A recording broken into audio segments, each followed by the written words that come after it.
This is part two.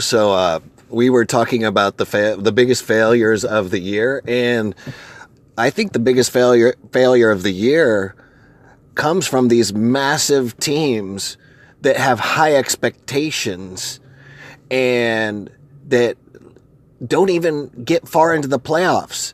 I don't know if this was in part one, but basically the Dodgers only got 5 games into the playoffs. That's a failure. The Astros got 18 games into the playoffs, and for us to dig that deep and lose the last game, in my mind, maybe I'm wrong, but in my mind, that is not a failure. That is not a failure. We dug as deep as we could into this season, and we had win after win after win, and finally we lose. Is that a failure? What is your consideration of a failure?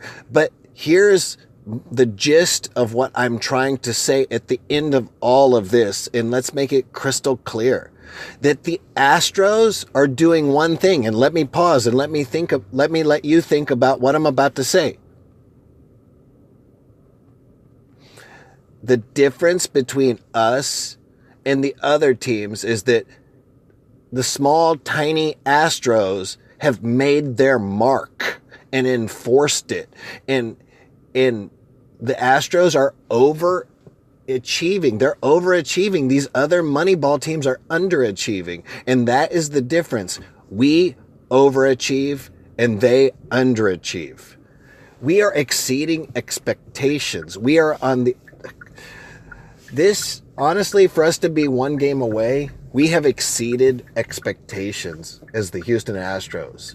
There is no way on earth that we were expected to get this far 3 years ago. Look at our playoff arc. Look at this is amazing. This whole thing is amazing. I know it's disappointing. It's a disappointment. There's no other way around it. But is it a failure as an organization?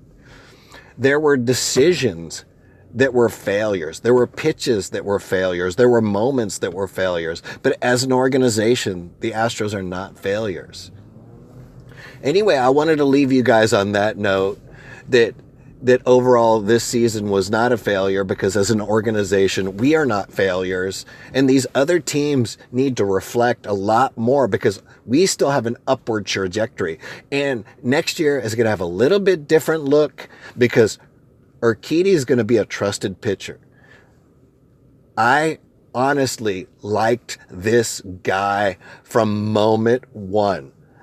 And there's other players that I've watched, and when I saw him the first time fail in the regular season, and I was like, I just see this deer in headlights look in him, and he wears his heart on his sleeve to a degree. I like everything about Urquidy.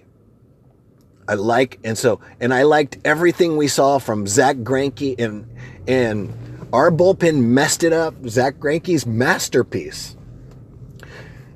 And so Zach Greinke showed me enough grit in the playoffs when it counted in a Game 7 for him to be a trusted pitcher. So he didn't sit there and tinker around the regular season and then fail in the postseason. This guy performed everything he could. Our wins came with Urquidy. Our win came with Zach Greinke in games 3 and 4. And then Cole might not even be here, but Cole won game 5 for us. So let's look at these guys, and let's look at the lineup of our starting rotation next year.